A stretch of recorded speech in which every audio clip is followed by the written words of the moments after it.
அனைவருக்கும் வணக்கம் மாணவர்களே. நான் உங்கள் ஆசிரியர் தாரணி முனியாண்டி. இன்று நாம் என்ன படிக்க போகிறோம்? யாருக்காவது தெரியுமா? எப்படியும் உங்களுக்கு தெரிந்திருக்க வாய்ப்பில்லை. சரி, இதோ இங்க இருக்கும் படம் என்னவென்று கூறுங்கள் பார்ப்போம். ஆம், சிவபெருமானும் மாணிக்கவாசகரும் இருக்கிறார்கள். அப்படி என்றால் இன்று நாம் மாணிக்கவாசகர் அருளிய திருமுறை பாடல், அதாவது 8ஆம் திருமுறை பாடலான பிடித்த 10 திருமுறையையே இன்று நாம் படிக்கப் போகிறோம். ஏன் இந்த திருமுறை படிக்கிறோம்? ஏனென்றால் இந்த திருமுறையே எழுசீர் ஆசிரியர் விருத்தத்தில் அமைந்துள்ளது. எழுசீர் ஆசிரியர் விருத்தமா? அப்படி என்றால் என்ன என்று தானே யோசித்துக் கொண்டிருக்கிறீர்கள். வாருங்கள், அதையும் பார்ப்போம். எழுசீர் ஆசிரியர் விருத்தம் என்றால் 7 சீர்கள் கொண்ட அடிகள் 4ம் தம்முள் அளவொத்து எதுகை அமைப்பிலும் பொருந்தி சந்த அமைப்பிலும் பொருந்தி வருவது எழுசீர் ஆசிரியர் விருத்தம் எனப்படுகிறது. இந்த எழுசீர் ஆசிரியர் விருத்த பாடலை நாம் 5 கூறுகளை கொண்டு படிக்க உள்ளோம். இதனை உங்களுக்கு ஆசிரியர் துர்காஸ்ரீ அவர்கள் விளக்குவார்கள். வணக்கம் மாணவர்களே, நான் தான் உங்கள் ஆசிரியர் துர்காஸ்ரீ கண்ணப்பன். சரி, இதற்கு முன்னுக்கு ஆசிரியர் தாரணி அந்த 5 கூறுகள் வைத்து தான் இந்த பாடலை படிக்க போகிறோன்னு சொல்லியிருந்தாங்க. சரி, அந்த 5 கூறுகள் என்னவென்று உங்களுக்குள்ள கண்டிப்பாக ஐயம் ஏற்பட்டிருக்கும் அல்லவா? ஆமாமா இல்லையா? ஆமாம். சரி, அந்த 5 கூறுகள் என்னவென்று முதலில் பார்த்து விடுவோமா? வாருங்கள். Luca. Bueno. அந்த 5 கூறுகள் என்னவென்று நீங்கள் பார்த்து விட்டீர்களா? ஆமாம், யாப்பிலக்கண கூறுகள் தான் 5 கூறுகள் என்று ஆசிரியர் தாரணி அவர்கள் கூறினார்கள். அதாவது எழுத்து, ஆசை, சீர், தொடை, அடி. சரி, இந்த 5 கூறுகளை இப்பொழுது கொஞ்சம் விரிவாக நம்ம பார்ப்போம். வாருங்கள். எழுத்தில் 3 பிரிவுகள் இருக்கிறது: குறில், நெடில், ஒற்று. குறில் யாரை குறிக்கிறதுனா அம்மாவை குறிக்கிறது. அதாவது அம்மா என்பவரே எல்லாருமே அரவணைப்பவர், சரியல்லவா? அடுத்தது நெடில். நெடில் என்பது அப்பாவை குறிக்கிறது. அதாவது அப்பா தன்னோட அருகினில் யாரையுமே சேர்த்து கொள்ள மாட்டார், ஆனால் குழந்தையை மட்டுமே சேர்த்து கொள்வார். ஒற்று குழந்தையை குறிக்கிறது. அதாவது அம்மா அம்மாவை சேர்த்து கொள்வார், அம்மா அப்பாவையும் சேர்த்து கொள்வார், அம்மா குழந்தையை சேர்த்து கொள்வார், அம்மா இன்னொரு அம்மாவையும் இன்னொரு குழந்தையும் சேர்த்து கொள்வார், அம்மா அப்பாவை சேர்த்து கொள்வார், குழந்தையும் சேர்த்து கொள்வார், அப்பா குழந்தையை மட்டும்தான் சேர்த்து கொள்வார். அசை 2 வகையாக உள்ளது. அதாவது ஓர் எழுத்து கொண்டது நேர் அசையாகவும் ஈரெழுத்து கொண்டது நிறை அசையாகவும் இருக்கிறது. 2 அசைகள் இருப்பதால் இவை ஈரசை சீர் எனப்படுகிறது. அதாவது 2 அசைகள் கொண்ட சீர். இதில் மொத்தம் 4 வகைப்படும்: தேமா, புலிமா, கூவிலம், கருவிலம். அதுவே 3 அசைகள் கொண்ட சீரை மூவசை சீர் என்று கூறுவர். இதில் 8 பிரிவுகள் உள்ளன.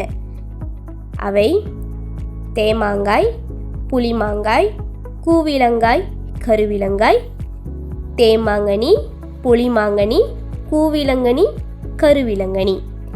தேமாங்காய் அதாவது காய்க்கும் கனிக்கும் என்ன வித்தியாசம் என்றால், காய் இறுதியில் நேரில் முடியும், கனி இறுதியில் நிறையில் முடியும்.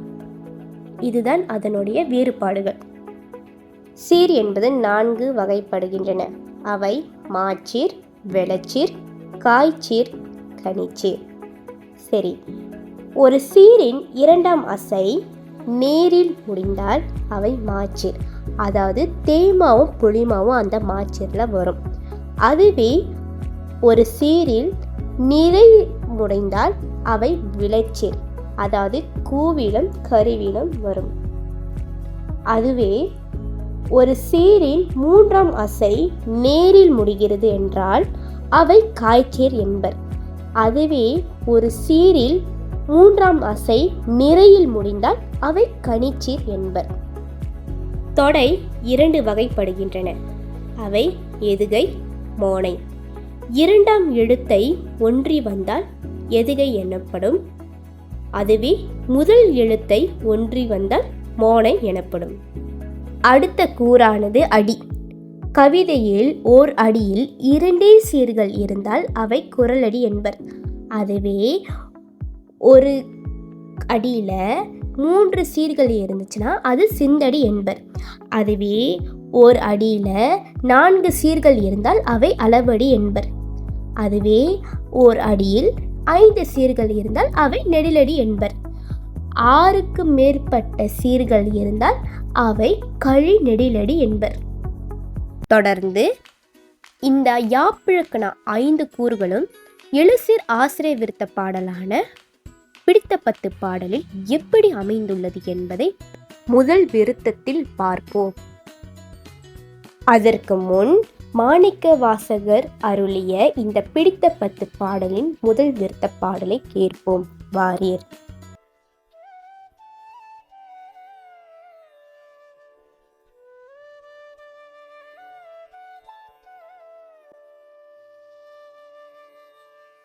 கும்பர்கட்கரசே ஒழிவர நிறைந்த யோகமே ஊற்ற என் தனக்கு வம்பன பழுத்து என் குடிமுழுதாண்டு வாழ்வர வாழ்வித்த மருந்து செம்பொருள் துணிவே சீருடை கழலே செல்வமே சிவபெருமானே எம்பொருட்டு உன்னை சிக்கன பிடித்தேன் எங்கெழுந்தருளுவதினியே. இதனுடைய விளக்கம்: விண்ணவர்களுக்கு வேந்தனே. விண்ணவர்களுக்கு வேந்தனே என்ன பொருள் என்னவென்றால், சொர்க்கத்தில் இருப்பவர்களுக்கு கடவுளே அப்படின்னு சொல்றாங்க. யாரை சொல்றாங்க? சிவபெருமானை சொல்றாங்க. எங்கும் நீக்கமில்லாது நிறைந்திருக்கின்ற பரம்பொருளே. அதாவது அவரோட வர எங்கேயுமே நீக்கமில்லாது, எங்கேயுமே அவரோட வர இருந்துகிட்டே தான் இருக்கு அப்படின்னு சொல்றாங்க. எந்த இடத்துலையுமே சரி. அழுக்கு மனதை உடையவனாகிய எனக்கு புதுமை என்னும்படி அருள் கனிந்து என் குடும்பம் முழுவதையும் ஆட்கொண்டு வினைப்போகமான வாழ்வை நீக்கி மெய்யான வாழ்வு வாழ செய்த அருமருந்தே. அதாவது என்னோட அழுக்கு மனதை நீங்கள் புதுமைப்படுத்தி அருள் செஞ்சீங்க. அது மட்டும் இல்லாமல் என் குடும்பம் முழுவதும் கெட்ட வழிக்கு ஆட்கொண்டு இருந்தது. ஆனால் அந்த கெட்ட இதுலேருந்து மெய்யான வாழ்வுக்கு கொண்டு சேர்த்தவர் நீங்கள் தான். நீங்கள் எப்படி சொல்கிறாங்கன்னா, அது அவர் அருமருந்தாக பாவிக்கிறாங்க. செவ்விய நூற்பொருளின் முடிவே, சீர்மிகுந்த கள் அழிந்த செல்வமே, சிவபெருமானே, நானும் என்னை சேர்ந்தாரும் உய்யும் பொருட்டும் உன்னை உறுதியாக பற்றினேன். அதாவது நானும் என்னை சேர்ந்தவங்க உங்களை உறுதியாக பற்றினோன்னு சொல்கிறாங்க. உறுதியாக நீங்கள் தான் வேணும், நீங்கள் தான் இருக்கீங்க சொல்லிட்டு நாங்கள் உங்களை அவ்வளோ பாசம் வச்சுருக்கோம், பற்றினேன்னு சொல்கிறாங்க.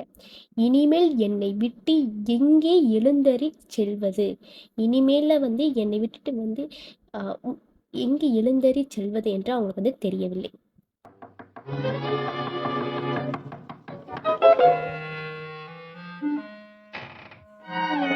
சரி மாணவர்களே, இப்பொழுது நாம் முதல் கூறான எழுத்து அவை இந்த முதல் விருத்த பாடலில் எப்படி அமைந்துள்ளது என்பதை பார்ப்போம். வாருங்கள். எழுத்தில் முன்பு கூறியது போலவே கூறில், நெடில், ஒற்று என்று 3 வகையாக பிரிந்திருக்கும். இப்பொழுது ஒவ்வொரு சீர்களில் எங்கெங்கே கூறில், நெடில், ஒற்று இருப்பதை பார்ப்போம். கூறில் சிவப்பு இடத்தில் இருக்கும், நெடில் பச்சை நிறத்தில் இருக்கும், ஒற்று கருப்பு நிறத்தில் இருக்கும். அம்பர்கட் உ குறில், இம் ஒற்று, ப குறில், இர் ஒற்று, க குறில், இட் ஒற்று. கரசே க ர குறில், சே நெடில், ஒளி வர குறில், நிறைந்த நி இறை குறில், இன் ஒற்று, த குறில். யோகமே யோ நெடில், க குறில், மே நெடில். ஊற்றையேன் ஊ நெடில், இட் ஒற்று, ரை குறில், ஏ நெடில், இன் ஒற்று. தனக்கு த ந குறில், இக் ஒற்று, க குரில். வம்பன வ குரில் இம் ஒற்று பெ ந குரில் இப் ஒற்று. பழுத்தேன் ப லு குரில் இத் ஒற்று தே குரில் இன் ஒற்று. குடிமுழு குரில். தாண்டு தா நெடில் இன் ஒற்று டு குரில். வாழ்வர வா நெடில் இல் ஒற்று வர வ ரா குரில். வாழ்வித்த வா நெடில் இல் ஒற்று வி குரில் இத் ஒற்று த குரில். மருந்தே ம ரு குரில் இன் ஒற்று தே நெடில். செம்பொருட் செ குரில் இம் ஒற்று பொ ரு குரில் இட் ஒற்று. டுனிவே டு நீ குரில் வே நெடில். சீருடை சி நெடில் ருடை குரில் இக் ஒற்று. கழலே க ழா குரில் லே நெடில். செல்வமே செ குரில் இல் ஒற்று வ குரில் மே நெடில். சிவபரு குறிலாக உள்ளது. மானே நெடிலாக உள்ளது. எம்பொருட் ஏ குரில் இம் ஒற்று பொ ரு குரில் இட் ஒற்று. டுனை டு குரில் இன் ஒற்று நை குரில் இச் ஒற்று. சிக்கன சி குரில் இக் ஒற்று கே ந குரில் இப் ஒற்று. பிடித்தேன் பி டி குரில் இத் ஒற்று தே நெடில் இன் ஒற்று. எங்களுன் இ குரில் இங் ஒற்று கே லு குறிலாக உள்ளது இன் ஒற்று. தருளுவ குறிலாக உள்ளது. தினியே தி நீ குறிலாக உள்ளது. ஏ நெடிலாக உள்ளது. ஆக மாணவர்களே, ஒரு பாடலில் எப்படி கூறில் நெடில் ஒற்று கண்டுபிடிக்க வேண்டும் என்பது உங்களுக்கு தெரிந்திருக்கும் என்று நான் நம்புகிறேன். ஆக மாணவர்களே, அடுத்த கூறு என்னவென்றால் அசை. சரி, உம்பர்கட். உம்பர்கட்னு சொல்கிறப்ப ஊ வந்து அம்மா குழந்தைய சேர்த்துக்கொள்வாங்க அசை பிரித்து. பா அம்மா, கா அம்மா, இட் குழந்தைய சேர்த்துப்பாங்க. சரி, ஏன் இங்கே இரு பார்க்கக்கூடாதுன்னா இரு வந்து ஒற்று நீக்கி அளவிட வேண்டும். அதனால் இரு வந்து பார்க்கக்கூடாது. ஆகையினால இவை வந்து நேர் நிறை ஈரசை கூவிடமாக அமைந்துள்ளது. கரசே அம்மா இன்னொரு அம்மா சேர்த்துப்பாங்க அசை பிரித்து. சே அப்பா தனித்து தான் வருகிறார். அதனால் இவை நிறை நேர் ஈரசை புளிமா. ஒளிவர அம்மா இன்னொரு அம்மாவை சேர்த்துப்பாங்க அசை பிரித்து. வர அம்மா இன்னொரு அம்மாவை சேர்த்துப்பாங்க. இவை நிறை நிறையில் வருகிறது. அது மட்டும் இல்லாமல் ஈரசை என்பர். இவை கருவிலம் என்று கூறுவர். நிறைந்த அம்மா இன்னொரு அம்மாவை சேர்த்துப்பாங்க. அது மட்டும் இல்லாமல் குழந்தையும் சேர்த்துப்பாங்க அசை பிரித்து. தா தனித்து வருகிறது. இவை நிறை நேர்னு கூறுவாங்க. அது மட்டும் இல்லாமல் ஈரசை புளிமா. யோகமே அப்பா தனித்துதானே இருப்பார் அசை பிரித்து. க மே அம்மா அப்பாவை சேர்த்து கொள்வார். இவை நேர் நிறை ஈரசை கூவிலம் என்பர். ஊற்றையேன் அப்பா குழந்தையை சேர்த்து கொள்வார் அசை பிரித்து. அம்மா இன்னொரு அப்பாவை சேர்த்து கொள்வார். அடுத்தது குழந்தையுமே சேர்த்து கொள்வார். இவை நேர் நிறை ஈரசை கூவிலம் என்பர். தனக்கு அம்மா இன்னொரு அம்மாவை சேர்த்து கொள்வார். குழந்தையுமே சேர்த்து கொள்வார் அசை பிரித்து. கு இவை நிறை நேர் ஈரசை புளிமா. வம்பன அம்மா குழந்தையை சேர்த்து கொள்வார் அசை பிரித்து. அம்மா இன்னொரு அம்மாவை சேர்த்து கொள்வார். குழந்தையும் சேர்த்து கொள்வார். ஆக இவை நேர் நிறை ஈரசை கூவிலமாக அமைந்துள்ளது. அடுத்தது பழுத்தேன் அம்மா இன்னொரு அம்மாவை சேர்த்து கொள்வார். குழந்தையுமே சேர்த்து கொள்வார் அசை பிரித்து. தென் அம்மா குழந்தையை சேர்த்து கொள்வார். இவை நிறை நேரில் அமைந்திருக்கு. அது மட்டும் இல்லாமல் ஈரசை புளிமா. குடிமுழு அம்மா இன்னொரு அம்மாவை சேர்த்து கொள்வார் அசை பிரித்து. முழு அம்மா இன்னொரு அம்மாவையும் சேர்த்து கொள்வார். இவை நிறை நிறையில் இருக்கு. அது மட்டும் இல்லாமல் ஈரசை கருவிலம் என்பர். தாண்டு, அப்பா குழந்தையை மட்டும் சேர்த்து கொள்வார். அசை பிரித்து டு. இவை நேர் நேர்ல இருக்கு. அது மட்டும் இல்லாமல் ஈரசை என்பர். இவை தேமா என்று கூறுவர். வாழ்வர, அப்பா குழந்தையை சேர்த்து கொள்வார். அசை பிரித்து வர. அம்மா இன்னொரு அம்மா சேர்த்து கொள்வாங்க. அதனால நேர் நிறையில் அமைந்திருக்கு ஈரசை கூவினம். வாழ்வித்த, அப்பா குழந்தையை சேர்த்து கொள்வார். வித், அம்மா குழந்தையை சேர்த்து கொள்வார். அசை பிரித்து தா. இது மூணும் நேர் நேர் நேர் என்று அமைந்துள்ளது. ஆகிய இவை மூவசை என்பர். அது மட்டும் இல்லை, இது தேமாங்காய். மருந்தே, அம்மா அம்மாவை சேர்த்து கொள்வார். குழந்தையும் சேர்த்து கொள்வார். அசை பிரித்து தே. தே, அப்பா யாரு கூடயும் சேர மாட்டாங்க. அதனால நிறை நேர். இவை ஈரசை புளிமா என்று கூறுவர். செம்பொருள், அம்மா குழந்தையை சேர்த்துப்பாங்க. அசை பிரித்து அம்மா இன்னொரு அம்மா சேர்த்துப்பாங்க. குழந்தையை சேர்த்துப்பாங்க. இவை நேர் நிறை ஈரசை கூவிலம். துணிவே, அம்மா இன்னொரு அம்மாவை சேர்த்துப்பாங்க. அசை பிரித்து வே. அப்பா யாரையும் சேர்த்துக்க மாட்டாங்க. இவை நிறை நேர் ஈரசை புளிமால அமைந்திருக்கு. சீருடை, அப்பா தனித்திருப்பார். அசை பிரித்து ருடை. அம்மா இன்னொரு அம்மா சேர்த்துப்பாங்க. குழந்தையை சேர்த்துப்பாங்க. இவை நேர் நிறை ஈரசை கூவிலம் என்பர். கழலே, அம்மா இன்னொரு அம்மாவை சேர்த்துப்பாங்க. அசை பிரித்து லே. அப்பா யாரு கூடயுமே சேர மாட்டாங்க. இவை நிறை நேரில் அமைந்திருக்கு. அது மட்டும் இல்லாமல் இது ஈரசை புளிமான்னு சொல்லுவாங்க. அடுத்தது செல்வமே, அம்மா குழந்தையை சேர்த்துப்பாங்க. அசை பிரித்து அம்மா அப்பாவை சேர்த்துப்பாங்க. இவை நேர் நிறை ஈரசை கூவிலமாக இருக்கிறது. சிவபெரு, அம்மா இன்னொரு அம்மாவை சேர்த்துப்பாங்க. அசை பிரித்து அம்மா இன்னொரு அம்மாவை சேர்த்துப்பாங்க. இது நிறை நிறை ஈரசை கருவிலம் என்பர். மானே, அப்பாவும் சேர மாட்டாங்க. அதனால நேர் நேர் ஈரசை தேமான வந்திருக்கு. எம்பொருள், அம்மா குழந்தையை சேர்த்துப்பாங்க. அசை பிரித்து அம்மா இன்னொரு அம்மாவை சேர்த்துப்பாங்க. குழந்தையை சேர்த்துப்பாங்க. இது நேர் நிறையில் அமைந்திருக்கு. அது மட்டும் இல்லாமல் ஈரசை கூவிலம் என்பர். துணை, அம்மா குழந்தையை சேர்த்துப்பாங்க. அசை பிரித்து அம்மா குழந்தையை சேர்த்துப்பாங்க. இதுவும் நேர் நேர் ஈரசை தேமா.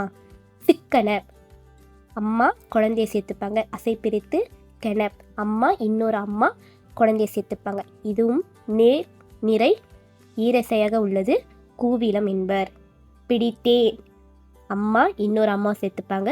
குழந்தையை சேர்த்துப்பாங்க. அசை பிரித்து தேன். அப்பா குழந்தையை மட்டும்தான் சேர்த்துப்பாங்க.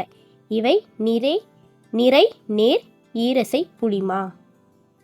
எங்களுன், அம்மா குழந்தையை சேர்த்துப்பாங்க. அசை பிரித்து கெளுன். அம்மா இன்னொரு அம்மா சேர்த்துப்பாங்க. குழந்தையை சேர்த்துப்பாங்க. இவை நேர் நிறை ஈரசை கூவிலம் என்பர். தருளுவ, அம்மா இன்னொரு அம்மா சேர்த்துப்பாங்க. அசை பிரித்து லுவ. அம்மா இன்னொரு அம்மா சேர்த்துப்பாங்க. இவை நிறை நிறை ஈரசை கருவிலம் என்பர். அடுத்தது திணியே, அம்மா இன்னொரு அம்மா சேர்த்துப்பாங்க. அசை பிரித்து கே. அப்பா யார் கூடமே சேர மாட்டாங்க. இவை நிறை நேரில் அமைந்திருக்கு. அது மட்டும் இல்லாமல் ஈரசை புளிமான்னு சொல்லுவாங்க. ஆக மாணவர்களை எப்படி அசை பிரிக்கணும் என்று உங்களுக்கு தெரிந்திருக்க கூடும் என்று நான் நம்புகிறேன். அது மட்டும் இல்லாமல் இந்த முதல் விருத்தத்தில் பார்த்தோமானால் எல்லா சீர்களும் ஈரசையாக தான் அமைந்துள்ளது. ஒரு சீர் மட்டுமே மூவசையாக உள்ளது. அடுத்து சீர். சீர் 4 வகைப்படுகிறது. அவை மாச்சீர், வெளச்சீர், காய்ச்சீர், கனிச்சீர். இப்பொழுது இந்த விருத்தத்தில் எங்கெங்கே இந்த சீர்கள்லாம் இருக்குதுன்னு நம்ம பார்க்க போகிறோம். முதல் சீர் உம்பர்கட். உம்பர்கட்னு பார்க்குறப்ப இரண்டாவது அசை எதில் அமைந்திருக்கு? நிறையில் அமைந்திருக்கு. அதாவது 2. அதனால் அவை விளைச்சீர். ஏன்னா விளைச்சீர்னா இரண்டாவது அசை நிறையில் அமைந்திருக்கணும். அதுவே கரசே, இரண்டாவது அசை எதில் அமைந்திருக்கு? நேரில் அமைந்திருக்கு. அதாவது நேர் அமைந்திருக்கு. அப்படி அமைந்திருக்கனால அவை மாய்ச்சீர். அதுவே ஒழிவர இரண்டாவது ஆசை நிறையில் அமைந்திருக்கிறது, அதனால் இவை விளச்சீர். அதுவே நிறைந்த இரண்டாவது ஆசை நேரில் அமைந்திருப்பதால் அவை மாச்சீர். யோகமே இரண்டாவது ஆசை நிறையில் அமைந்திருப்பதால் இவை விளச்சீர் என்பர். ஊற்றியேன் இரண்டாவது ஆசை நிறையில் அமைந்திருப்பதால் இவை விளச்சீர் என்பர். தனக்கு இரண்டாவது ஆசை நேரில் அமைந்திருப்பதால் இவை மாச்சீர் என்பர்.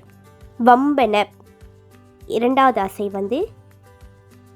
நிறையில் அமைந்திருக்கனால இது விளச்சேர்.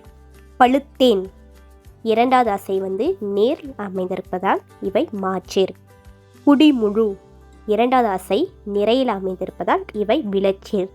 தாண்டு இரண்டாவது ஆசை நிறையில் அமைந்திருப்பதால் இதுவும் விளச்சேர். வாழ்வர இரண்டாவது ஆசை நிறையில் அமைந்திருப்பதால் இதுவும் விளச்சேர்.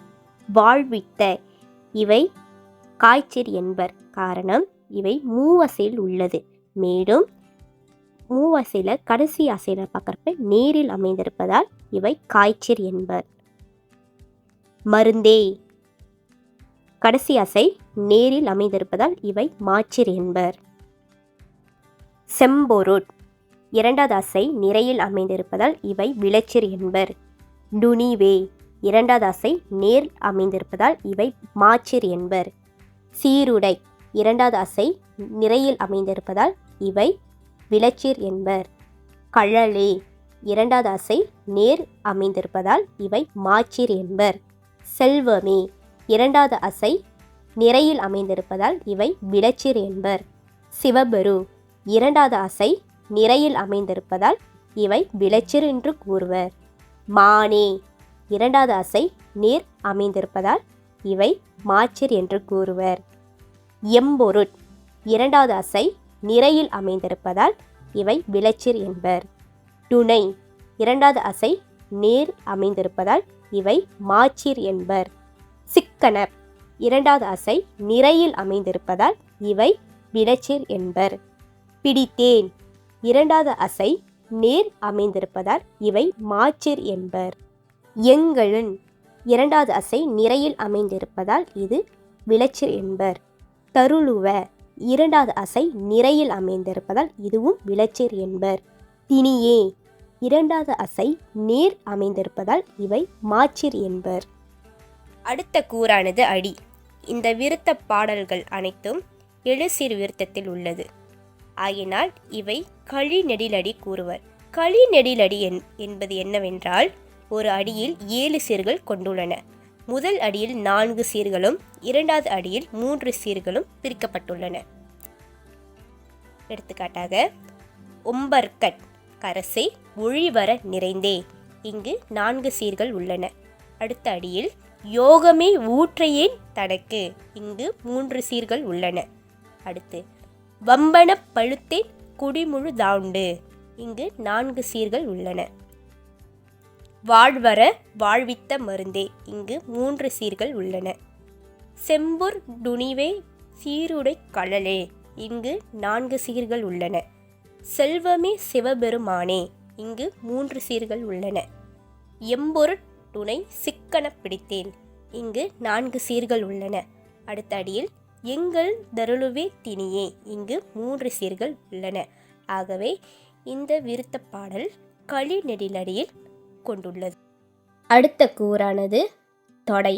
தொடைன்னு பார்க்குறப்ப 2 பிரிவு இருக்கிறது. ஒன்று எதுகை, இன்னொரு மோனை. எதுகைன்னு பார்க்குறப்ப 2ஆம் எழுத்தை பார்க்க வேண்டும், அதாவது ஒரு சீரில் உள்ள 2ஆம் எழுத்து. அப்படி பார்க்கும் பொழுது உம்பர்கட், வம்பனப், செம்பொருட், எம்பொருட் இந்த சீர்களில் உள்ள 2ஆம் எழுத்து எல்லாம் ஒன்றி இருக்குது, அதாவது இம்மில் இருக்குது. எல்லாமே சரிசமமாக இருக்குது. இம் இம் இம் இம்னு இருக்கிறது.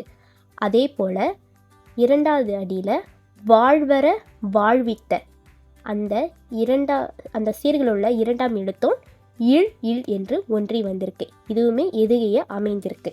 சரிங்களா? அடுத்தது மோனை சொல்கிறப்ப ஒரு சீரில் உள்ள 1வது எழுத்தை பார்க்கணும்.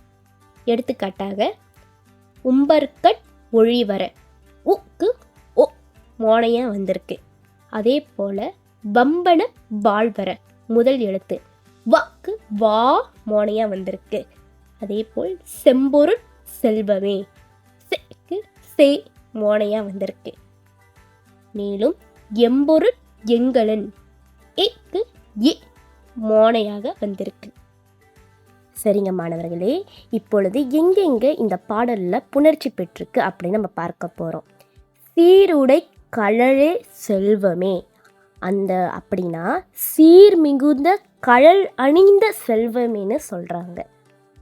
அடுத்தது எம்பொருட்டுன்னை அப்படின்னா உக்குரலில் அங்கே என்ன நடக்குதுன்னா நிலைமொழியில் உயிர்மை, அதாவது உகரம் வந்திருக்கனால வரும் மொழியில் உள்ள அந்த உயிர் வந்தால் உகரம் மெய்யை விட்டு ஓடிடும், அது உக்குரல் மெய் விட்டு ஓடும். அதனால் அங்கே இட்டு கூட்டல் ஊ சேர்ந்தனா அங்கே டூ வருது. அதனால தான் அங்கே என்ன புணர்ச்சி ஏற்பட்டிருக்குன்னா எம்பொருட்டுன்னை அப்படின்னு வந்திருக்கு. ஆனால் பார்க்க போனால் அங்கே எம்பொருட் உன்னைன்னு வந்திருக்கணும். அங்கே உக்குரல் மெய் விட்டு ஓடும்னால அங்கே டுன்னைன்னு வந்திருக்கு. சரிங்களா மாணவர்களே? அடுத்தது எங்கெழுந்தருள்வ தினியே, இது எப்படி புணர்ச்சி பெற்றிருக்குன்னா கணக்கு இது புணர்ச்சி பெற்றிருக்கு. அது உண்மையான இது என்னன்னா எங்கு எழுந்து அருளுவ இனியே, இதுதான் அதோட உண்மையான பாடல்.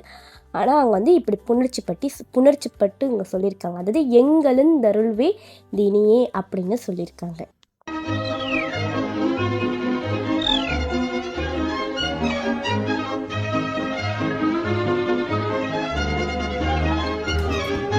சரி மாணவர்களே, இது வரைக்கும் துர்கா ஆசிரியர் உங்களுக்கு முதல் விருத்தத்தை வச்சு தானே சொல்லிக் கொடுத்தாங்க. இப்போ நான் உங்களுக்கு இரண்டாம் விருத்தம் வச்சு சொல்லிக் கொடுக்க போகிறேன். முதலில் பாடலை கேட்போமா? விடை விடதுகந்த விண்ணவர் கோவே வினையேனுடைய மெய்ப்பொருளே, முடை விடதடியே மூத்தர மண்ணாய் முழு புழு குரம்பையில் கிடந்து கடைபட வண்ணம் காத்தென்னை ஆண்ட கடவுளே கருணை கடலே, இடைவிடதுன்னை சிக்கன பிடித்தேன் எங்கெழுந்தருளுவதினியே. சரி மாணவர்களே, இவ்வளோ நேரம் பாடலை கேட்டீங்க. இப்போ அதோட பொருள் ஆசிரியர் உங்களுக்கு சொல்கிறேன். காளையை விடாது வாகனமாக கொண்ட தேவர் பெருமானே, வினையின் விளைவாய் வருந்தும் அடியேனுடைய மெய்ப்பொருளே, புலால் நாற்றம் வீசுகின்ற புழுக்கத்தக்க இந்த உடம்பில் நான் கட்டுண்டு கிடந்து அழிந்து போகாத வண்ணம் காத்து என்னை ஆட்கொண்ட கடவுளே, பெருங்கருணை கடலே, உன்னை எந்த நேரமும் விடாது இருக பற்றினேன். நீ இனிமேல் என்னை விட்டு எங்கே எழுந்தருளி செல்வது. சரி மாணவர்களே, இந்த பாடலோட பொருளை தெரிஞ்சுக்கிட்டோம். இப்போ கொஞ்ச நேரத்துக்கு முன்னாடி துர்கா ஆசிரியர் சொன்ன அந்த 5 கூறுகளையும் இந்த விருத்தத்தில் எங்கெங்கே இருக்குன்னு கொஞ்சம் பார்க்கலாமா? முதல் கூறு எழுத்து. யாப்பிலக்கணத்தில் எழுத்து 3 வகைகளாக பார்க்கப்படும். குறில், ஒற்று, நெடில். குறில் நெடிலோடு சேரும், ஒற்றோடும் சேரும். ஆனால் நெடில் ஒற்றோடு மட்டும்தான் சேருமே தவிர குறிலை சேர்த்து கொள்ளாது. அதுபோல ஒரு குறில் இன்னொரு குறிலை சேர்த்து கொள்ளுமே தவிர 3 குறிலாக சேர்த்து கொள்ளாது. இப்பொழுது இந்த கூறுகளை இந்த விருத்தத்தில் காணலாம். முதல் அடியில் விடை விடா துகந்த விண்ணவர் கோவே வினயனேனுடைய மெய்ப்பொருளே. இதில் முதல் சீரில் விடை வி குறிலாக உள்ளது. இந்த சீரின் இறுதியில் டா எனும் நெடிலும் சேர்ந்திருக்கிறது. அடுத்த சீரான துகந்த தூகா குறில், இந்த் ஒற்று அடுத்தது குறிலாக சேர்ந்துள்ளது. விண்ணவர் வி குறில், இன் ஒற்று, ந வ குறில், இர் ஒற்று. அதற்கு அடுத்த சேர் கோவே இரண்டுமே நெடில், அதாவது கோவும் நெடில் வேவும் நெடில், கோவே நெடிலில் சேர்ந்திருக்கிறது. அடுத்தது வினையனே. இந்த சீர்ல வினைய குறில் நே மட்டும் நெடிலாக இருக்கிறது. அடுத்தது நுடைய மெய், அதாவது நு டை ய மே வரையில் குறில். இ இப் ஒற்றாக சேர்ந்திருக்கிறது. அடுத்தது பொருளே. பொருளே என்ற சீரில் போ ரு குறிலாகவும் லே நெடிலாகவும் இருக்கிறது. அடுத்தது முடைவிடா. மு டை வி குறில் டா நெடில். அடுத்த சீரில் தடியேன் த டி குறிலாகவும் ஏ நெடிலாகவும் இறுதியில் இன் ஒற்றாக சேர்ந்திருக்கிறது. அடுத்த சீரை காண்போம். மூத்தர, அதாவது மு நெடில் இத் ஒற்று த ர குறில். அதுபோல மண்ணாய் ம குறில் இன் ஒற்று நா நெடில் இ ஒற்று. முழு புழு மு லு குறில் இப் ஒற்று பு லு குறில் இக் ஒற்று. அடுத்த சீர் குரம் பயிர். கூரா குறில் இம் ஒற்று பை இ குறில் இர் ஒற்று. அடுத்தது கிடந்து. கீடா குறில் இந்த் ஒற்று து குறில். அடுத்ததாக கடைப்படா. கடைப்பா வரையில் குறிலாகவும் டா நெடிலாகவும் அமைந்திருக்கிறது. அடுத்தது வண்ணம். வ குறில் இன் ஒற்று ந குறில் இம் ஒற்று. காத்தெனை. காத்தெனை எனும் சீரில் கா நெடிலாகவும் இத் ஒற்று தேனை குறிலாகவும் அமைந்திருக்கிறது. ஆண்ட. ஆ நெடில் இன் ஒற்று டா குறில். கடவுளே. கடவு குறில் லே நெடிலாக இருக்கிறது. கருணை மா. கருணை மா என்ற சீரில் கருணை எனும் எழுத்து குறிலாகவும் மா நெடிலாகவும் இருக்கிறது. கடலே. கடா குறில் லே நெடில். இறுதி அடியான இடைவிடா. இடை வி குறில் டா நெடில். துன்னை. து குறில் இன் ஒற்று நை குறில் இச் ஒற்று. சிக்கன. சி குறில் இக் ஒற்று கென கே ந குறில் இப் ஒற்று.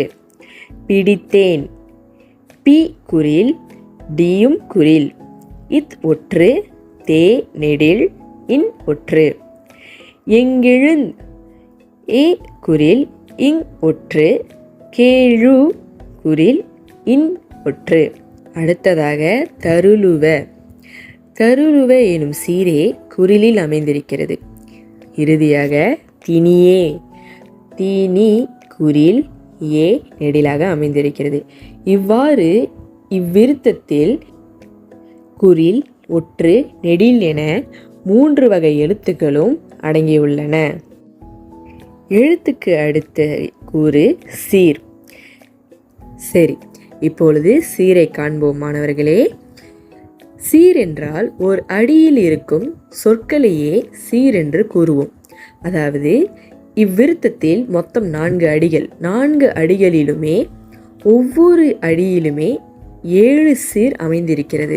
முதல் அடியில் விடைவிடா முதல் சீர், துகந்த 2ஆம் சீர், விண்ணவர் 3ஆம் சீர், கோவே 4ஆம் சீர், வினயனே 5ஆம் சீர், நுடைய மெய் 6ஆம் சீர், பொருளே 7ஆம் சீர். அதுபோல 2ஆம் அடியில் முடைவிடா முதல் சீர், தடியேன் 2ஆம் சீர், மூத்தர 3ஆம் சீர், மண்ணாய் 4ஆம் சீர், முழு புழு 5ஆம் சீர், குரம்பயிர் 6ஆம் சீர், கிடந்து 7ஆம் சீர். 3வது அடியில் கடைப்படா முதலாம் சீர், வண்ணம் 2ஆம் சீர், காத்தெனை 3ஆம் சீர், ஆண்ட 4ஆம் சீர், கடவுளே 5ஆம் சீர், கருணை மா 6ஆம் சீர், கடலே 7ஆம் சீர். இறுதி அடியில் இடைவிடா முதல் சீர், துன்னை 2ஆம் சீர், சிக்கென 3ஆம் சீர், பிடித்தேன் 4ஆம் சீர், எங்கெழுந் 5ஆம் சீர், தருளுவ 6ஆம் சீர், தினியே 7ஆம் சீர். இவ்வாறு ஒவ்வொரு அடியிலுமே 7 சீர் அமைந்து ஒரு விருத்தம் அமைந்திருப்பதால் இதனை 7 சீர் விருத்தம் எனப்படுகிறோம். அடுத்தது அடி. இது 7 சீர் விருத்தம் என்பதால் ஒரு அடியில் 4 சீர்கள் மேலேயும் மீத 3 சீர்கள் உள் மடக்கி கீழேயும் வரும். அதாவது மாணவர்களே, முதல் அடியை கவனியுங்கள். அதில் விடைவிடா துகர்ந்த விண்ணவர் கோவே மேலே வந்திருக்கிறது. அதுபோல உள்ளே மடக்கி அந்த அடியில் 3 சீர்கள் கீழே வந்திருக்கிறது. அதாவது வினயனே நுடைமை பொருளே. ஒரு அடியாக இருப்பினுமே மேலே 4 சீர் கீழே 3 சீராக உள்மடக்கி கொடுக்கப்பட்டுள்ளது. அதுபோல இரண்டாம் அடியிலும் உடைவிடாதடியேன் மூத்தர மன்னாய் மேலேயும் உள்மடக்கி முழு புழு குரம்பை பயிர் கிடந்து கீழேயும் கொடுக்கப்பட்டுள்ளது. மூன்றாவது அடியிலும் கடைப்படா வண்ணம் காத்தனை ஆண்ட மேலேயும் உள்மடக்கி கடவுளே கருணை மா கடலே என கொடுக்கப்பட்டுள்ளது. நான்காவது அடியில் இடைவிடாதுன்னை சிக்கென பிடித்தேன் மேலேயும் உள்மடக்கி எங்கெழுந்தருளுவதினியே. இவ்வாறு இவ்விருத்தத்தில் 4 அடிகளும் 4 சீர் மேலேயும் 3 சீர் கீழேயும் உள்மடக்கி கொடுக்கப்பட்டு அமைந்திருக்கிறது. அடுத்தது தொடை. அதாவது தொடை என்பதை மோனை எதுகை எனும் இரு கூறுகளில் காணலாம். முதலில் நாம் மோனையை காண்போம். மோனையை ஒரு அடியில் இருக்கும் சீர்களில் முதல் எழுத்தில் காண்போம். அதாவது மேலே இருக்கும் விருத்தத்தில் முதல் அடியை பாருங்கள். விடைவிடா முதல் எழுத்து வி, விண்ணவர் முதல் எழுத்து வி, அதுபோலவே வினயனே முதல் எழுத்து வி. இவ்வாறு மோனை வி எனும் வரிசையில் அமைந்திருக்கிறது. இரண்டாம் அடியில் முடைவிடாதடியேன் மூத்தர மன்னாய் முழு புழு குரம்பை பயிர் கிடந்து. இந்த அடியில் முடைவிடா முதல் எழுத்து மு, மூத்தர மூ, முழு புழு முதல் எழுத்து மு, குரம்பயிர் கு. இந்த அடியில் அனைத்து மோனைகளுமே குறிலாகவும் உ எனும் உயிரெழுத்தின் வரிசையிலும் அமைந்திருக்கிறது. மூன்றாம் அடியில் கடைப்படா வண்ணம் காத்தனை ஆண்ட கடவுளே கருணை மா கடலே. இந்த அடியில் கடைப்படா முதல் எழுத்து கா, வண்ணம் முதல் எழுத்து வா, காத்தனை முதல் எழுத்து கா, ஆண்ட முதல் எழுத்து ஆ, கடவுளே முதல் எழுத்து கா, கருணை மா கடலை. கருணை மா எனும் சீரில் முதல் எழுத்து கா, கடலே முதல் எழுத்து கா. அதாவது இந்த அடியில் அமைந்திருக்கும் அனைத்து மோனைகளும் க, வ, கா, ஆ, க, க, க என அமைந்திருக்கிறது. அதாவது அனைத்துமே அ, ஆ எனும் உயிரெழுத்தின் வரிசையிலே அமைந்திருக்கிறது. இறுதி அடியில் இடைவிடாதுன்னை சிக்கென பிடித்தேன் எங்கெழுந்தருளுவதினியே.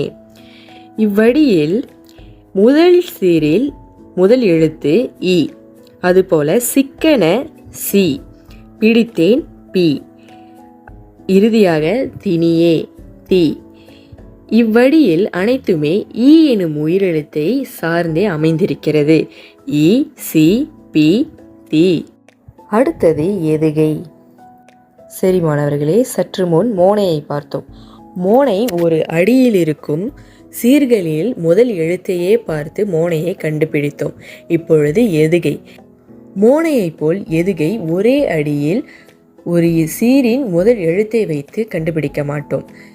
எதுகை ஒரு அடியில் இருக்கும் முதல் சீரின் இரண்டாவது எழுத்தே எதுகை எனப்படும். அதுபோல இரண்டாவது அடியில் இருக்கும் முதல் சீரின் இரண்டாவது எழுத்து எதுகை எனப்படும். இது போலவே 4 அடிகளுக்கும் எதுகையை பார்க்க வேண்டும். இப்பொழுது மேலிருக்கும் இவ்விருத்தத்தில் எதுகை எதுவென்று பார்ப்போம். முதல் அடியில் விடை விடா எனும் சீரில் வி மோனையாக இருந்ததை பார்த்தோம். இப்பொழுது அடுத்த எழுத்தான டை, அதாவது எதுகை, டை என்ற எழுத்தில் வந்திருக்கிறது. இரண்டாம் அடியில் முடைவிடா மு மோனை டை எதுகை. இரண்டாம் அடியிலும் டை எனும் வரிசையில் அமைந்திருக்கிறது. இது போலவே மூன்றாம் அடியிலும் கடைப்படா எனும் சீரில் இரண்டாம் எழுத்து டை. நான்காம் அடியிலும் இடைவிடா எனும் சீரின் இரண்டாம் எழுத்து டை. இவ்விருத்தத்தில் 4 அடிகளிலும் எதுகை டை எனும் ஒரே ஓசையிலும் ஒரே எழுத்திலும் அமைந்திருக்கிறது. எதுகை புரிந்ததா மாணவர்களே? இப்பொழுது நாம் அசைக்கூரை பார்ப்போம். முதல் அடியில் முதல் சீர் விடைவிடா 1 1 என்றும் கணக்கில் வரும். அதாவது நேர் நேர், இதனை நாம் தேமா என்போம். அதுபோல அடுத்தது துகந்த. துகந்த 2 1, அதாவது நிறை நேர், புலிமா என்போம். அடுத்தது விண்ணவர். விண் ஒரு அசை, நவர் இரண்டாம் அசை. இதனை 1 2 எனும் கணக்கில் நேர் நிறை என்போம். இதனை கூவிலம் என பெயர்ப்படுவோம். அடுத்தது கோவே. இந்த சீரை அசை பிரித்தால் 1 1 என்று கணக்கில் வரும். ஏனென்றால் இது இரண்டுமே நெடிலாக இருக்கிறது. இதனால் நேர் நேர் என்றும் இதனை தேமா என்றும் அழைப்போம். அடுத்தது வினயனே. வினயனே எனும் சீர் 2 1, அதாவது நிறை நேர், இதனை புலிமா என்போம். அடுத்தது நுடைய மெய். இதனை 2 2, நிறை நிறை என்போம். இதனை கருவிலம் என்று அழைப்போம்.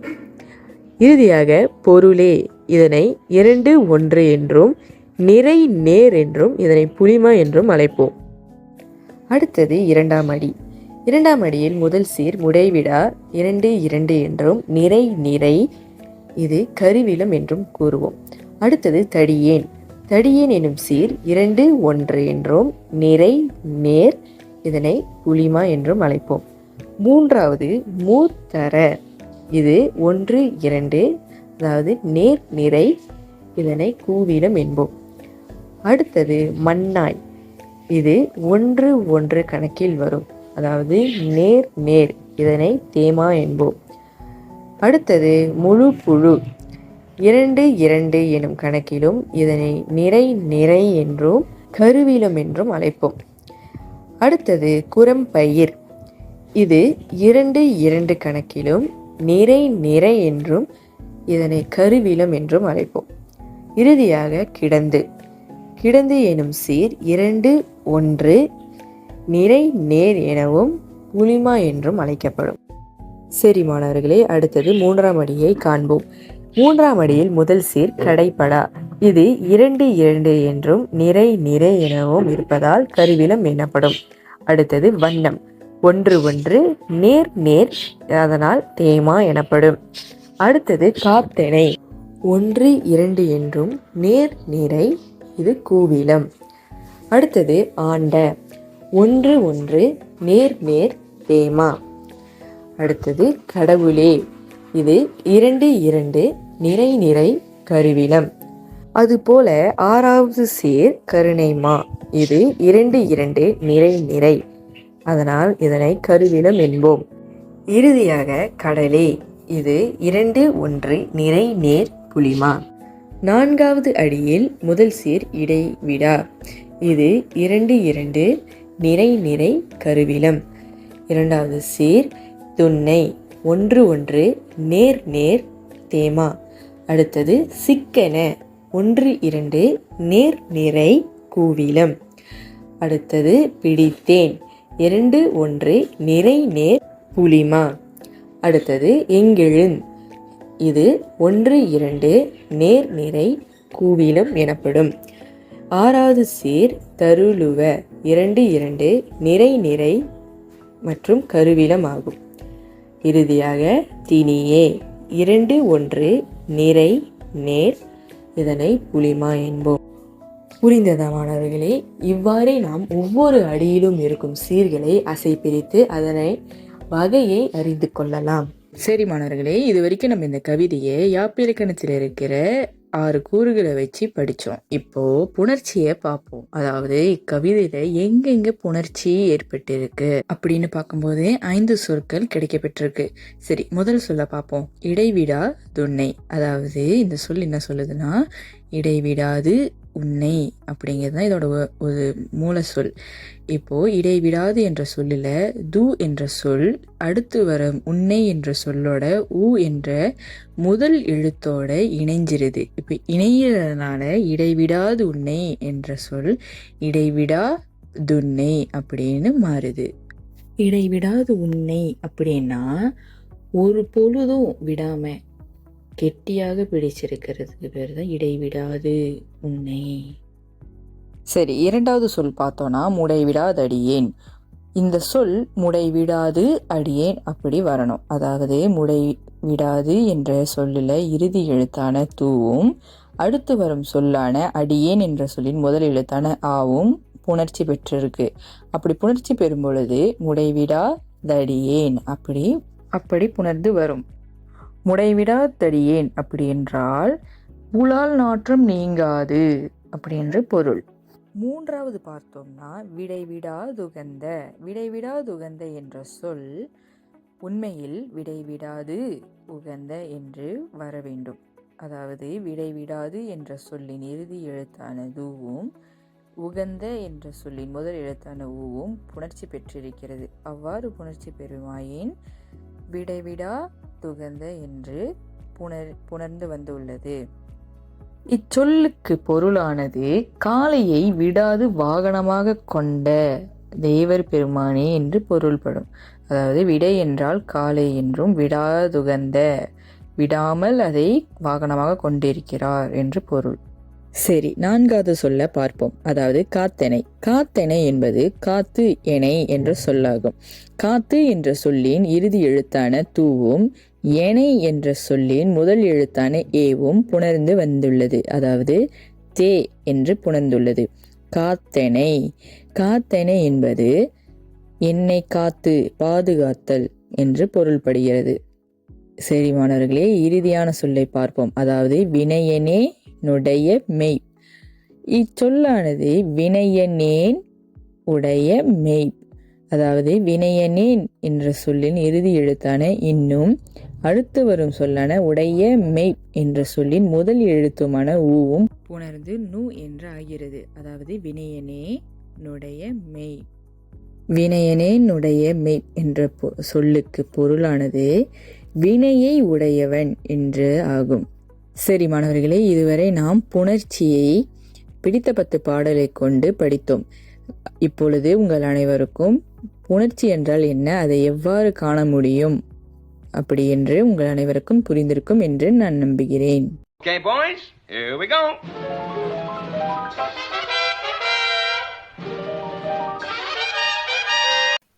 வணக்கம் மாணவர்களே, நான் உங்கள் ஆசிரியர் பனிமலர்.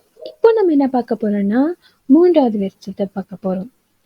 அம்மையே அப்பா ஒப்பில்லா மணியே அன்பினில் விழுந்த ஆரமுதே, பொம்மையே பிறகி பொழுதினை சுருக்கம் புழுதழை புலையனேன் தனக்கு, செம்மையே ஆயா சிவபதம் அளித்த செல்வமே சிவபெருமானே, இன்மையே உன்னை சிக்கென பிடித்தேன் எங்கெழுந்தருளுவது இனியே. இதுக்கு முன்னாடி நம்ம 2 விருத்தத்துல பார்த்த அதே 5 கூரைகளை தான் இந்த விருத்தத்திலும் நம்ம பார்க்க போறோம். அது என்னன்னு பாத்தீங்கன்னா எழுத்து, சீர், அசை, அடி, தொடை. வாங்க நம்ம முதல் எழுத்த பார்க்கலாம். 1.0 முதல் கூறு எழுத்து. எழுத்தை நம்ம 3ஆக கூறலாம். அவை குறில், நெடில், ஒற்று.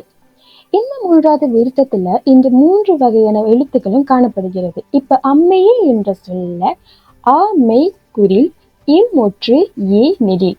அப்பா என்ற சொல்ல ஆ குறில், இப் ஒற்று, பா நெடில்.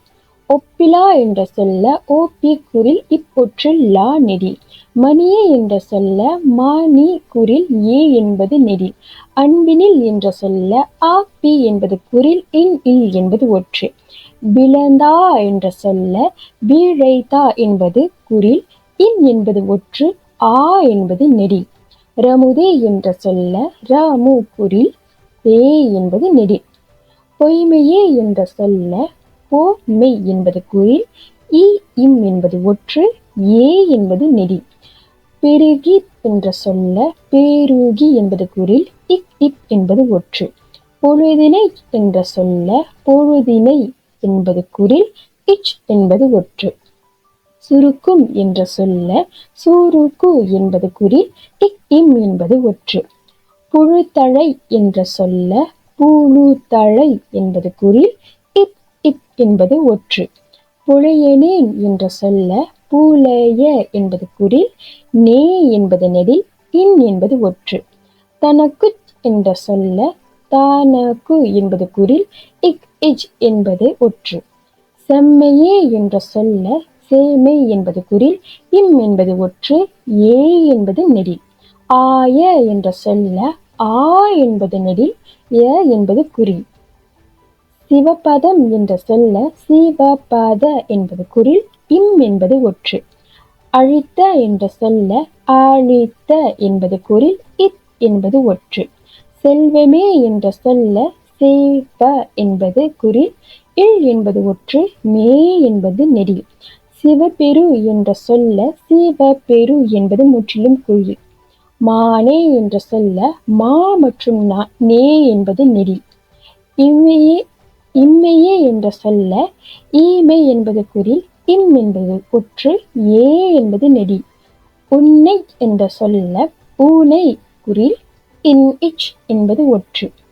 சிக்கென என்ற சொல்ல சி கே ந என்பது குறில், இக் இப் என்பது ஒற்று. பிடித்தேன் என்ற சொல்ல பீடி குறில், இத் இன் என்பது ஒற்று, தே என்பது நெடில். எங்கெழுன் என்ற சொல்ல ஏகேலு என்பது குறில், இங் இத் என்பது ஒற்று. தருளுவ என்ன சொல்ல தருளுவ என்ற 4 எழுத்துகளுமே குறில். திணியே என்ற சொல்ல திணி என்ற எழுத்துக்கள் குறில், ஏ என்ற எழுத்து நெடில். உங்களுக்கு புரிகிற வகையில இந்த 3வது விருத்தத்துல நீங்க பாத்தீங்கன்னா பச்சை நிற வண்ணத்துல இருக்கிற எழுத்துக்கள் எல்லாமே குறில், நீல நிற வண்ணத்துல இருக்கிற எழுத்துக்கள் எல்லாமே ஒற்றெழுத்துக்கள் மற்றும் ஊதா நிறத்துல இருக்கிற எழுத்துக்கள் எல்லாமே நெடில் எழுத்துக்கள். அடுத்த கூறு 2.0 அசை. அம்மையே என்பது ஈரசை 1 2 நேர்நிறை கூவிலம். அப்பா என்ற சொல் ஈரசை 1 1 நேர் தேமா. ஒப்பிலா என்ற சொல் ஈரசை 1 2 நேர்நிறை கூவிலம்.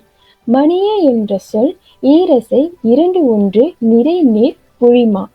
அன்பினில் என்ற சொல் ஈரசை 1 2 நேர்நிறை கூவிலம். விழிந்தஆ என்ற சொல் ஈரசை 2 2 நிறை கருவிலம். ரமுதே என்ற சொல் ஈரசை 2 1 நிறை நேர் புளிமா. 2வது அடி. பொய்மையே என்பது ஈரசை 1 2 நேர்நிறை கூவிலம். பெருங்கிப் என்ற சொல் ஈரசை 2 1 நிறை நேர் புளிமா. சிவபதம் என்பது ஈரசை 2 2 நிறை கருவிலம். சுருங்கும் என்பது ஈரசை 2 1 நிறை நேர் புளிமா. புழுத்தழை என்பது ஈரசை 2 2 நிறை கருவிலம். புலையனேன் என்பது ஈரசை 2 2 நிறை கருவிலம். தனங்குச் என்பது ஈரசை 2 1 நிறை நேர் புளிமா. அடுத்து 3வது அடி. செம்மையே என்பது ஈரசை 1 2 நேர்நிறை கூவிலம். ஆய என்பது ஈரசை 1 1 நேர் தேமா. பொழுதினை என்பது ஈரசை 2 2 நிறை கருவிலம். அழித்த என்பது ஈரசை 2 1 நிறை நேர் புளிமா. செல்வமே என்பது ஈரசை 1 2 நேர்நிறை கூவிலம்.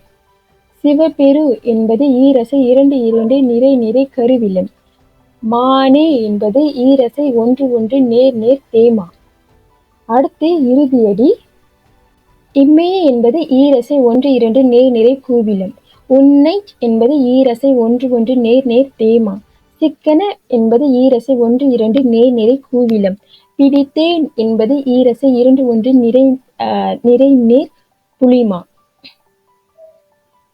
எங்கெழு என்பது ஈரசை 1 2 நேர்நிறை கூவிலம். தருளுவ என்பது ஈரசை இரண்டு இரண்டு நிறை நிறை கருவிலம். திணியே என்பது ஈரசை இரண்டு ஒன்று நிறை நேர் புளிமா. இப்ப இந்த மூன்றாவது விருத்தத்துல இருக்கிற எல்லாமே ஈரசையில வர சொற்கள். அடுத்த கூறுக்கு போவோம். அடுத்த கூறு 3.0 சீர். சரி, இப்போ நீங்க இங்க பாத்தீங்கன்னா ஒவ்வொரு சொற்களுக்கு மேலேயும் இது எத்தனாவது சீர் அப்படின்னு எழுதியிருக்கு. அம்மே என்பது முதல் சீர், அப்பா என்பது இரண்டாவது சீர், ஒப்பிலா என்பது மூன்றாவது சீர், மணியே என்பது நான்காவது சீர், அன்பினில் என்பது ஐந்தாவது சீர், விளந்தா என்பது ஆறாவது சீர், ரமுதே என்பது ஏழாவது சீர். அப்ப இப்ப பாத்தீங்கன்னா 7 சீர்களை மடக்கி போட்டிருக்காங்க. மேல 4 கீழே 3. அதே மாதிரிதான் அடுத்ததும். பொய்மையே என்பது முதல் சீர், பெருகி என்பது இரண்டாம் சீர், பொழுதினை என்பது மூன்றாம் சீர், சுருக்கும் என்பது நான்காம் சீர், புழுதழை என்பது ஐந்தாம் சீர், புழையனேன் என்பது ஆறாவது சீர், தனக்கு என்பது ஏழாவது சீர். அடுத்து செம்மையே என்பது முதல் சீர், ஆய என்பது இரண்டாவது சீர், சிவபதம் என்பது மூன்றாவது சீர், அழுத்த என்பது நாலாவது சீர், செல்வமே என்பது ஐந்தாவது சீர், சிவபெரு என்பது ஆறாவது சீர், மானே என்பது ஏழாவது சீர்.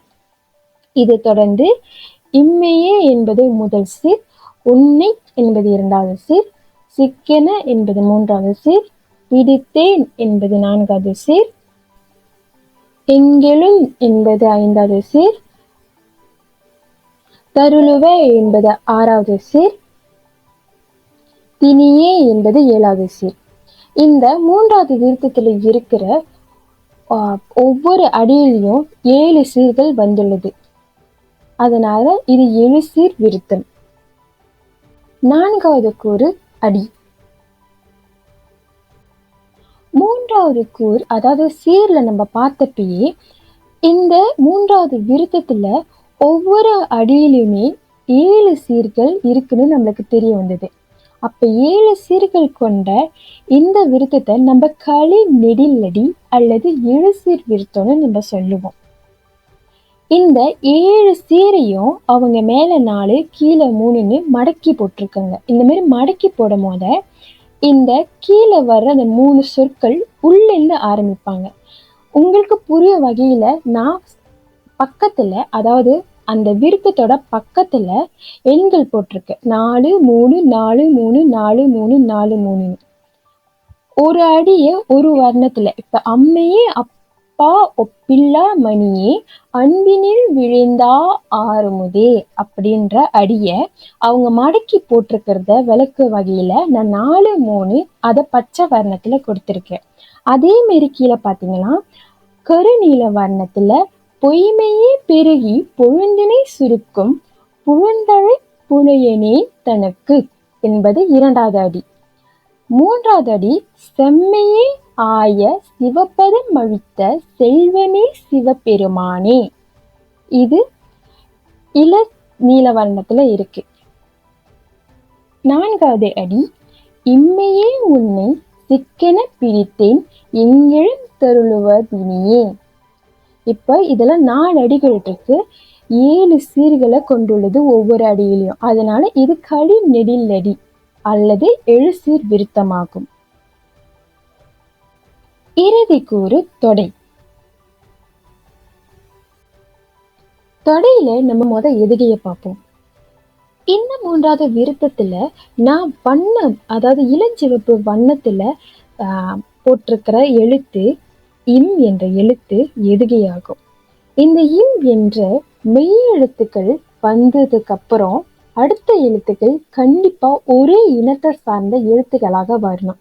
அப்படி பார்க்கும் போது மெய் மெய் மெய் மெய் 4 அடியிலுமே இம் என்ற எதுகைக்கு பக்கத்துல மெய் என்ற ஒரே இனத்தை சார்ந்த எழுத்துக்கள் தான் வந்துள்ளது.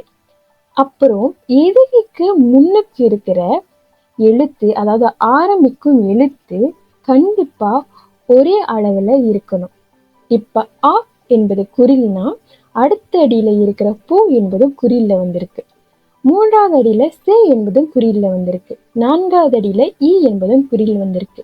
இதனால 4 அடியிலையும் ஆரம்பிக்கிற எழுத்து குறியில வந்தனால அளவு ஒத்துள்ளது. அடுத்த எழுத்து இம் என்று ஒரே எதுகையில வந்துள்ளது. மூன்றாவது எழுத்தும் ஒரே இனத்துல வந்துள்ளது. அதனால இந்த விருத்தத்துல எதுகை சரியாக பயன்படுத்தப்பட்டுள்ளது. இப்ப இரண்டாவது அடியில நீங்க இ என்ற சொல்ல நான் நீல வர்ணத்துல போட்டிருக்கேன். அந்த சொல் பக்கத்துல தான் அது சொல் இரண்டாவதா வந்து மூன்றாவது சொல்லாதான் இம் என்ற சொல் வந்திருக்கு. அதாவது எதுகை. இ என்ற சொல் ஒரு ஆசி எழுத்து. இது மெய், அதாவது ஆசி எழுத்துனா ஒரு மெய்க்கு பக்கத்துல இந்த மெய் எழுத்து வரும். இந்த மெய்யெழுத்துக்கு பக்கத்துல மெய்யெழுத்துல வர இந்த ஆசி எழுத்து, அதாவது இந்த ஈ எழுத்து ஓசை வந்து குறுக்கி தான் ஒலிக்கும். அதனால இம் என்பது சரியான எதுகையா தான் இங்க பயன்படுத்தப்படுகிறது. இந்த ஈ ஓசை வந்து குறுகி ஒலிப்பதனால இம் தான் எதுகையா கணக்கில் இடுவாங்க. அடுத்து நம்ம மோனை பார்ப்போம். முதலடியில அம்மையே என்று ஆ என்ற எழுத்துல அந்த சீர் தொடங்கப்பட்டுள்ளது. அப்ப மடக்கி போடும் போது 5வது சீரும் அதோட மோனை வரிசையில இருந்து தான் தொடங்கணும். அந்த வகையில ஆ ஓட மோனை வரிசை என்னன்னு பார்த்தோம்னா அ ஆ ஐ ஔ. அன்பினில் என்பது ஆ வரிசையோட மோனை எழுத்து. அதனால ஆல அவங்க தொடங்கியிருக்கனால சரியான மோனையை பயன்படுத்தியிருக்காங்க. அது மட்டும் இல்லாம அம்மையே அப்பா என்று அம்மையே என்ற ஆக்கு பக்கத்துல வந்து சீரும் அப்பா என்ற ஆ மோனையில தான் தொடங்கியிருக்காங்க. அதுவும் ஒரு வகை மோனை தான். அடுத்த அடி போ என்ற எழுத்திலிருந்து அந்த சீர் தொடங்கப்பட்டுள்ளது. போ என்ற எழுத்தோட மோனை எதுன்னு பார்த்தீங்கன்னா பூ பூ போ போ. அப்ப 5வது சீர் புழுத்தழை என்று பூ என்ற எழுத்துல தொடங்கியிருக்காங்க. இது போவோட மோனை தான். அடுத்து 3வது அடியில செம்மையே என்று சே என்ற எழுத்துல தொடங்கியிருக்காங்க. சேயோட மோனை எதுன்னு பார்த்தீங்கன்னா சி சி, சே சே, தி தி, தே தே. அப்ப 5வது சீர் செல்வமே என்று சே என்ற எழுத்தில் தொடங்கி சரியான மோனையை பயன்படுத்தியிருக்காங்க. அந்த அடியில சிவபதம் என்ற சீயும் சிவபெரு என்ற சீயும் மோனையாக தான் அமையுது. இறுதியடி இம்மையே என்று இ எழுத்துல தொடங்கப்பட்டுள்ளது. ஈயோட மோனை எதுன்னு பார்த்தீங்கன்னா இ ஈ ஏ ஏ. அப்ப 5வது சீர்ல ஏ என்ற எழுத்துல அந்த சீர் தொடங்கப்பட்டுள்ளது எங்கெழும் என்று. அப்ப ஈயோட மோனையா ஏ அந்த இடத்துல தெரியப்படுகிறது.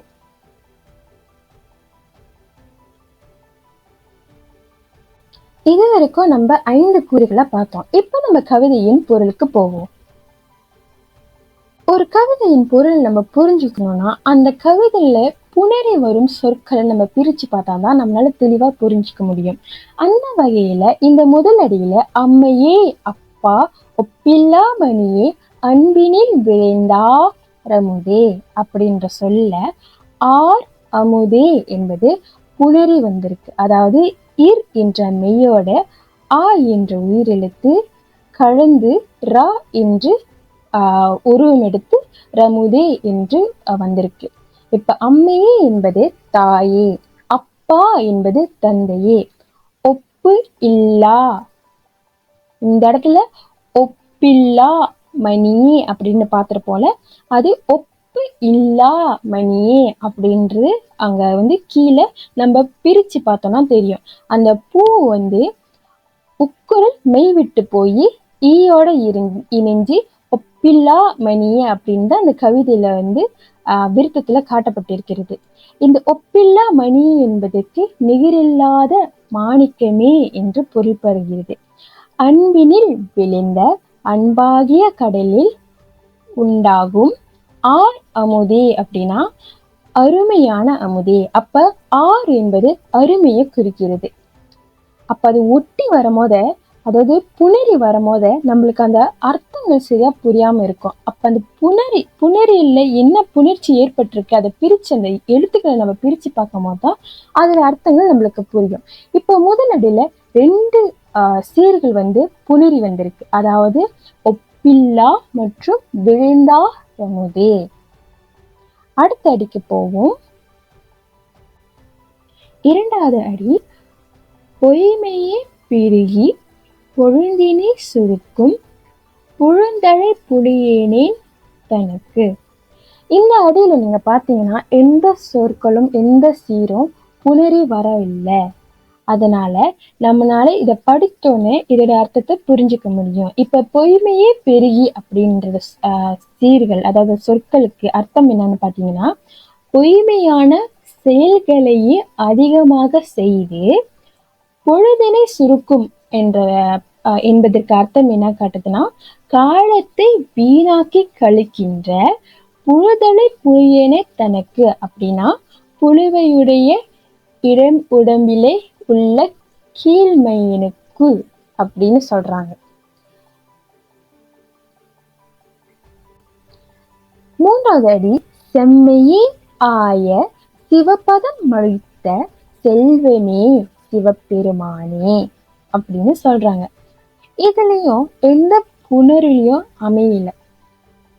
செம்மையே ஆய என்பதற்கு மிக மென்மையான என்று பொருள்படுது. சிவபதம் அழித்து என்பதை சிவபதத்தை கொடுத்தறின என்று சொல்றாங்க. செல்வமே என்பது அருட்செல்வமே அப்படின்னு பொருள்படுது. சிவபெருமானே என்பது சிவபிரானே அப்படி அவரை குறிக்கிறாங்க.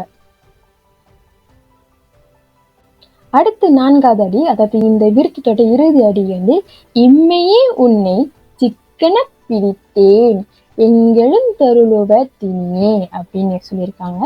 இதுல எங்களும் தருளுவே தினியே என்பது எங்கு எழுந்தருளுவது இனி அப்படின்ற சொல்ல சேர்த்து, அதாவது புணர்ச்சி ஏற்பட்டு எங்களும் தருளுவ தினியே அப்படின்னு நம்மளுக்கு அந்த விருத்தத்துல காணப்படுகிறது.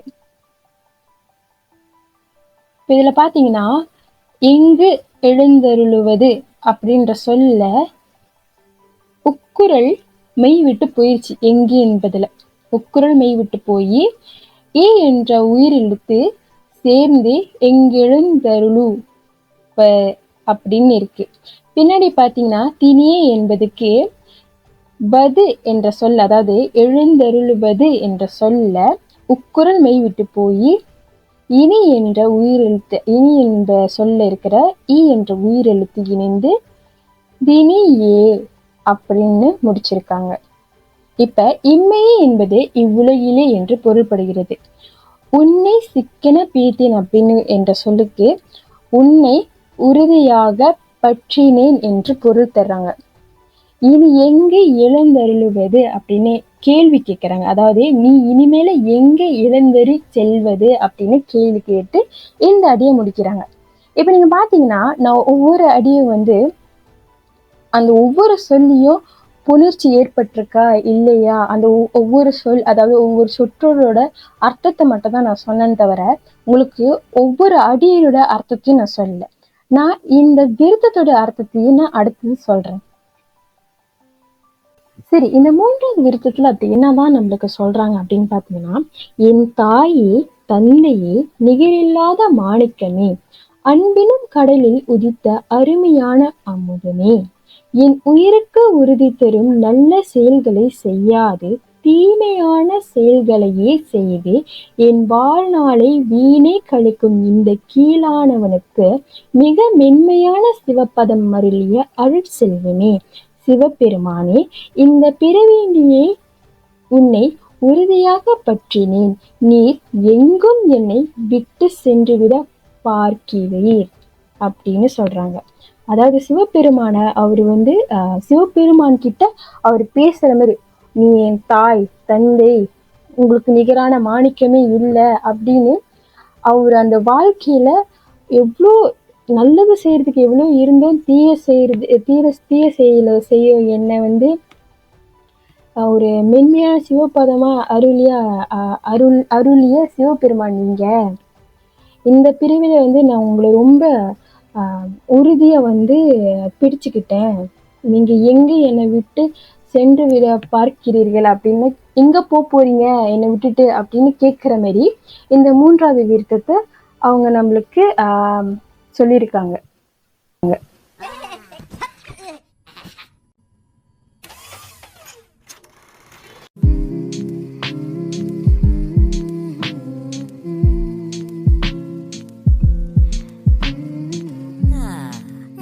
இங்க மாணவர்களே, இது வரைக்கும் நம்ம 3 விருத்த பாடலோட 5 யாப்பிலக்கண கூறுகளையும் பார்த்து விட்டோம். இப்பொழுது இந்த யாப்பிலக்கண கூறுகள் அனைத்தும் உங்களுக்கு புரிந்துள்ளதா அப்படின்னு பார்ப்பதற்கு ஒரு சிறு பயிற்சியை செய்ய போகிறோம். செய்யலாமா? வாங்க. அவ்வகையில் முதல் கேள்வி, யாப்பிலக்கண கூறுகளை குறிப்பிடுக.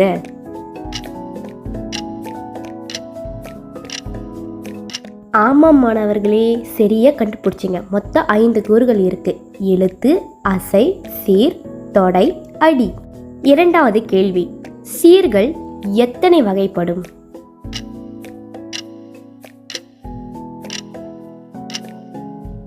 ஆமாம் மாணவர்களே, சரியாக கண்டுபிடித்தீர்கள். மொத்தம் 4 வகைப்படும். மாச்சீர், விளச்சீர், கனிச்சீர், காய்ச்சீர். மூன்றாவது கேள்வி, பிடித்த 10 பாடல் என்ன அடியை கொண்டது?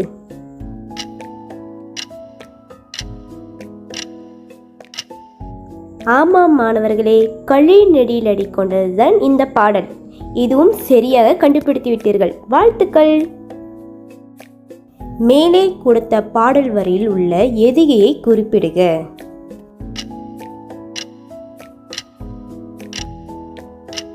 சரியாக கண்டுபிடித்து விட்டீர்கள்.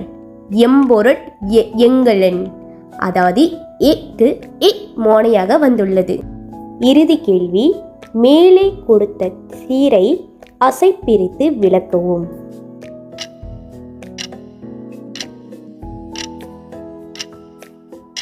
சரியாக கண்டுபிடித்து விட்டீர்கள் மாணவர்களே. ஊற்றியேன் ஈரசை கொண்டது, அதாவது ஊ இர் அசை பிரித்து ரை ஏ இன் அசை பிரிக்க வேண்டும். நேர் நிறையில வரும். அது மட்டும் இல்லாமல் இது கூவிலம். சரிங்க மாணவர்களே, இப்பொழுது நம்ம வேர்ட் வால் நே அங்குள்ள யாப்பிலக்கண பயிற்சியை தான் நம்ம இப்போ செய்ய போகிறோம். செய்யலாமா?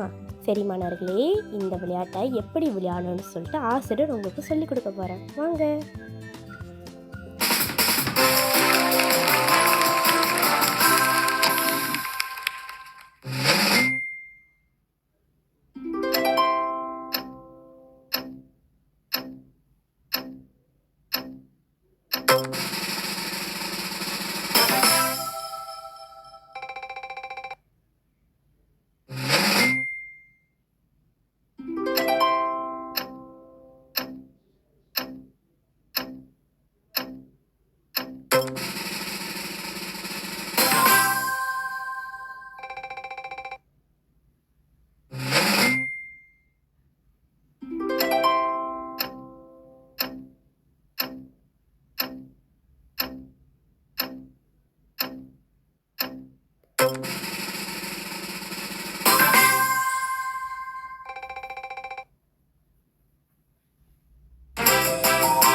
வாழ்த்துக்கள் மாணவர்களே.